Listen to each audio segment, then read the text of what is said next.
A B education में आप सभी का स्वागत है। आज हम सामाजिक विज्ञान कक्षा 10 में अध्याय 7 राज्य सरकार में उच्च न्यायालय के बारे में अध्ययन करेंगे।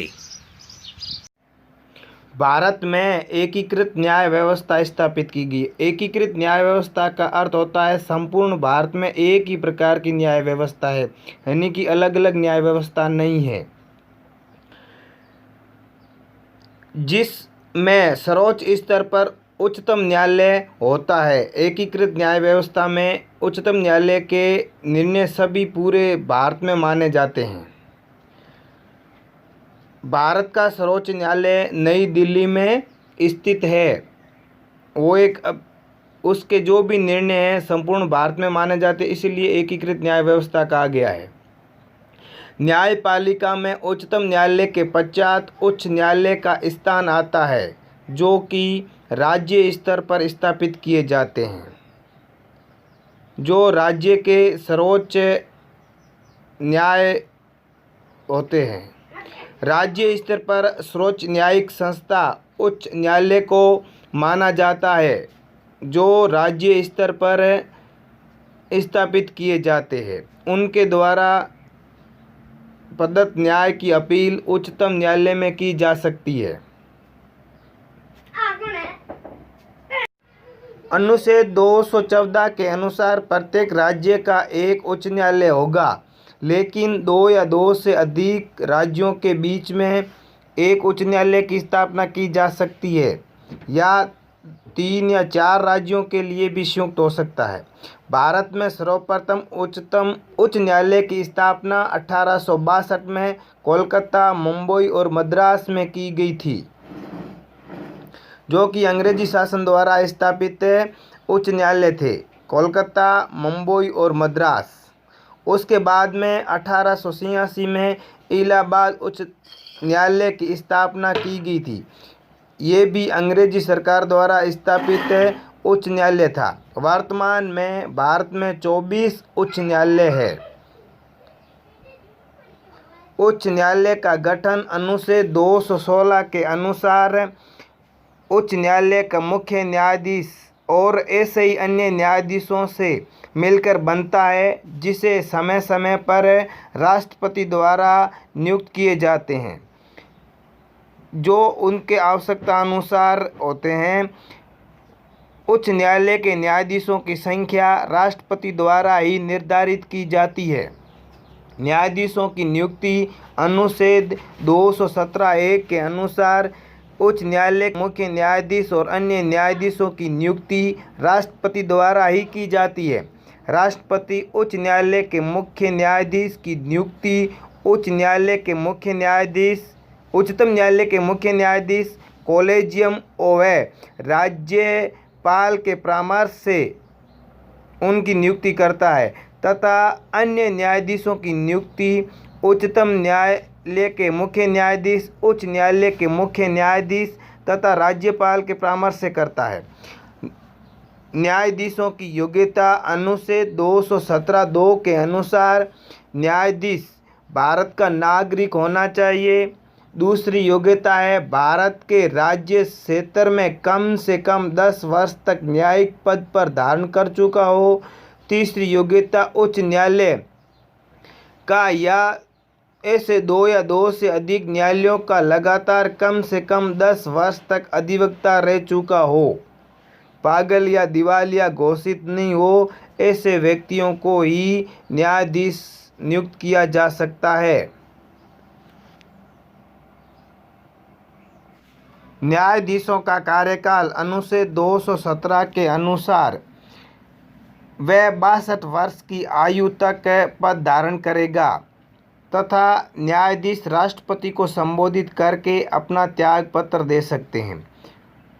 उच्च न्यायालय के न्यायाधीशों को संसद के दोनों सदनों के 2/3 बहुमत से पारित प्रस्ताव के बाद राष्ट्रपति के आदेश द्वारा उनके पद से हटाया जा सकता है। इस प्रकार से उच्च न्यायालय के न्यायाधीश का कार्यकाल 62 वर्ष की आयु तक होता है, और वह अपना संबोधन से राष्ट्रपति को त्याग पत्र दे सकता है। अनुच्छेद 219 के अनुसार न्यायाधीश को शपथ राज्य के राज्यपाल या राज्यपाल द्वारा नियुक्त व्यक्ति के समक्ष शपथ लेनी होती है, जिससे कि वो अपने पद पर गरिमा की शपथ और संविधान के कानून की शपथ ले सके। न्यायाधीशों का स्थानांतरण अनुच्छेद 22 के अनुसार उच्च न्यायालय के न्यायाधीशों का स्थानांतरण राष्ट्रपति द्वारा उच्चतम न्यायालय के मुख्य न्यायाधीश की परामर्श के बाद ही किया जाता है।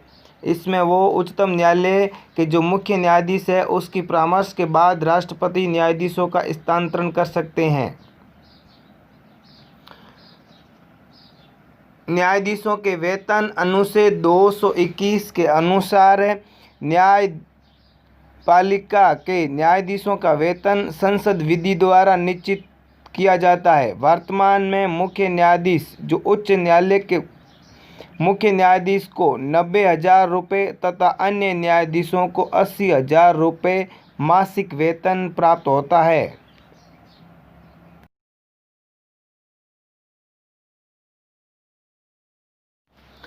उच्च न्यायालय की स्वतंत्रता के लिए निम्न व्यवस्था की गई है।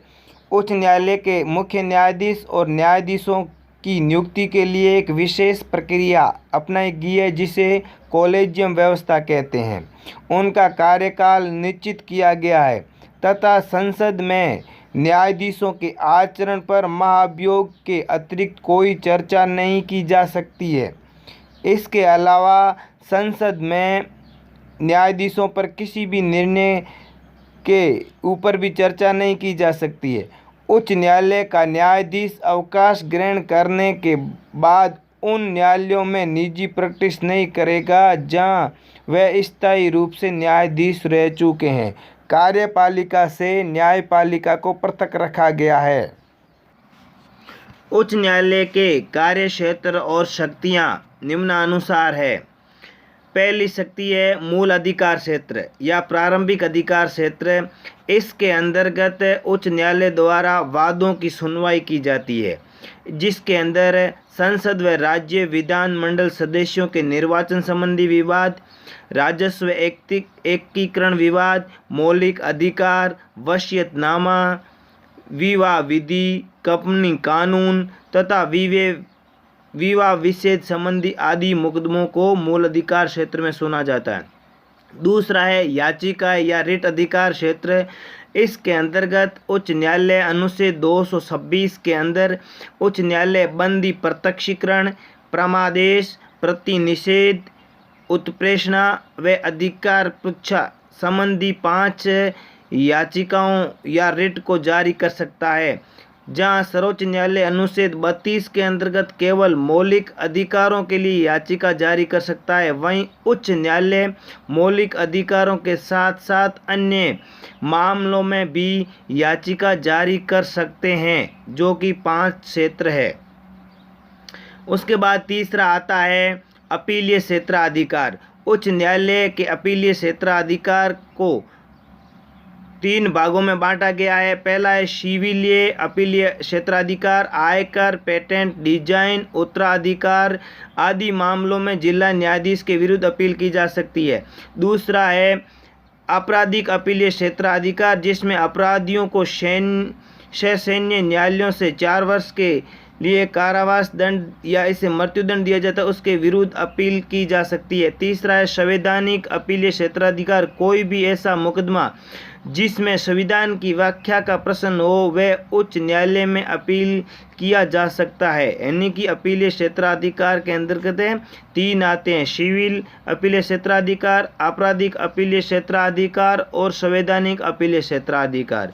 यानी कि जो जिला स्तर पर न्यायालय द्वारा न्याय किया जाता है उनकी अपील है वो उच्च न्यायालय में की जा सकती है और इनके निर्णयों के विरुद्ध सर्वोच्च न्यायालय में अपील की जा सकती है। उसके बाद में चौथा क्षेत्र आता है अभिलेख न्यायालय। अनुच्छेद 215 के अनुसार उच्च न्यायालय को अभिलेख न्यायालय माना गया है और उनके निर्णय सभी जगह मान्य होते हैं। अगर उनकी अवमानना की जाती है तो उसे दंड प्रदान किया जाता है। इस प्रकार से ये एक अभिलेख न्यायालय माना जाता है।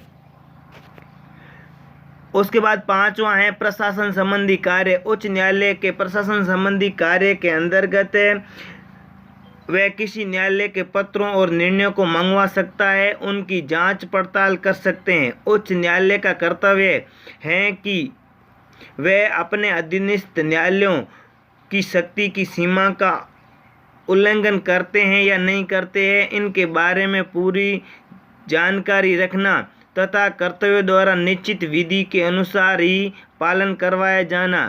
वह किसी भी वाद को एक न्यायालय से हटाकर दूसरे न्यायालय में विचार संबंधी भेज सकते हैं। इस प्रकार से ये न्यायालय के कार्य और अधिकार क्षेत्र हो गए। AB एजुकेशन यूट्यूब चैनल को सब्सक्राइब करें और उसकी सदस्यता ग्रहण करें, जिससे कि आगे आने वाला वीडियो सबसे पहले आपको प्राप्त हो। यही आपका आशीर्वाद है। वीडियो को लाइक करें, शेयर करें। ये आशीर्वाद आपका सदैव बना रहे। आपका बहुत बहुत हार्दिक आभार और शुभकामनाएं।